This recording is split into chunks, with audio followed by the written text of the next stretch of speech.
Hey guys, welcome to episode number 113. Today's Monday, so it's Update Monday, and I know you guys have wanted to see the turtles for a long time. Sorry about that. I'd like to get around to the turtles now though and give you guys an update. All of them are growing and eating really well, especially the females. They're getting really large. The only one that I'm worried about is right here. This is Speedy. As you can see, his tail is very swollen.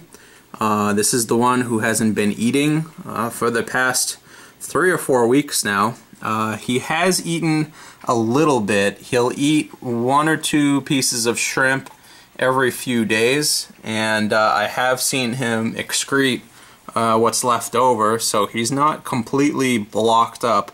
But I do think that he has some sort of impaction or semi-impaction, and that's causing him to bask all day and not eat a whole lot. So he is losing weight. I am very concerned about him, and I am doing everything I can to try to help him along to recovery, but we'll have to, take it as it comes to see what happens.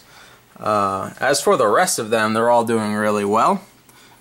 Here's Big Mama and the beetles. One of them is male and the other 3 beetles are female, and then Speedy is also a male. And within the next year or so they'll probably start to approach breeding size. At least the females will. The males are probably already there. And one other thing in this tank that I'd like to point out are the female swordtails. There's one there, and there's one there, and there's a few more. I picked those up at a recent fish auction. Before, I had just had male swordtails in this tank, so now with some female swordtails, hopefully we'll see some fry in this tank. Swordtails need more space than a similar live bearer like a molly, just because the males are a little combative. So it's nice that they're in this 125. They've got plenty of places to hide if they need to, and they can kind of do their thing. So I'm probably expecting some fry here within the next few weeks. Some of these females are really big, so that'll be nice. I've also got some juveniles in there too, so some future breeders as well. So really looking forward to the progress on this tank in terms of the fish. The turtles are starting to run out of space, and Speedy's kind of on the fence. So that's the update on the 125. The plants, as always, are doing well. I've got to cut them back again here fairly shortly because they're taking over again, but they're doing good. So let's move on to the mangroves. When I went to that fish auction, I sold off some of these mangroves, and let me back up because this is how big the mangroves are getting. That light bar is probably like 7.5 feet tall, and these mangroves are reaching towards it. I did sell some of these mangroves at the recent fish auction. I sold some of the smaller ones that weren't quite as tall, because what I found started to happen was the ones that weren't getting enough light wouldn't make it. So I prefer selling them while they're healthy and small to someone who's going to use them, so that they don't just get out competed here by the big ones. So I've been dosing this about once a week. Been doing a water change about once a week, and they seem fairly happy.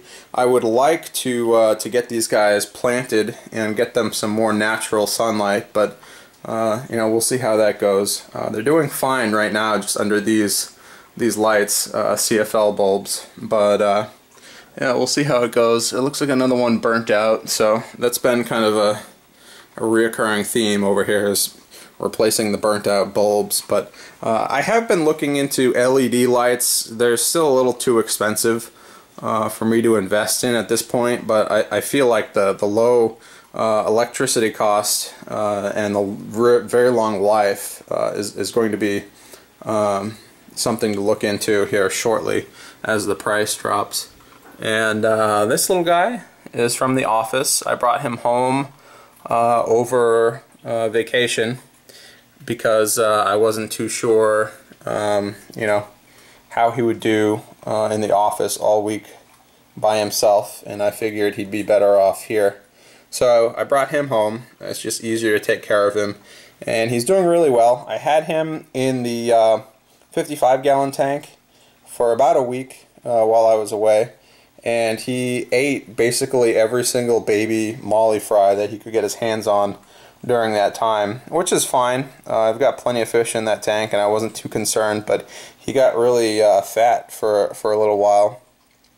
He's back on his frog diet, but you know, I'll probably look into other you know, things to feed him as well. He seems to eat plants and kind of, you know, scour the bottom like he's doing now, and just he looks for everything that he can fit in his mouth, and he eats it. So he's fairly happy in here. I know they don't like running water, so he doesn't have a filter.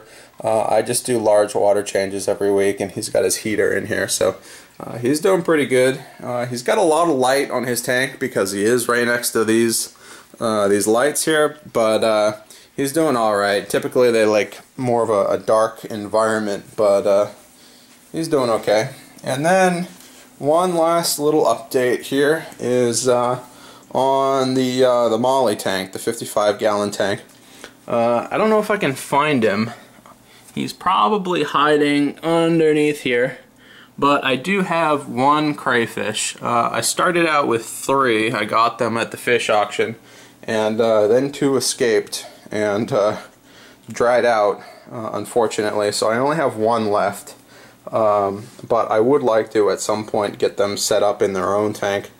They're the self-cloning marble crayfish, so even though I only have 1 left, I might be able to breed a few more. But you know, like always, this tank is pretty much maxed out with the number of fish in it, and I would probably be looking to get rid of some of these here sometime soon, maybe at another fish auction, or maybe to a local fish store, as they kind of have outgrown their tank as well. But that's about it. I'm really liking how this Java moss has grown out onto the 3D background here. It's completely surrounded the background everywhere where this filter return is pumping water, so all along this top surface. And it's made a really great environment for the fry to kind of hide along the edges here. I don't know if you can see those fry at the surface there, but they like hiding up at the top in that Java moss. So pretty fun times. As you can see, I really need to do some water changes, and I need to vacuum the bottom of this tank. But that's what's going on, guys. I hope you enjoyed the update, and I'll see you later.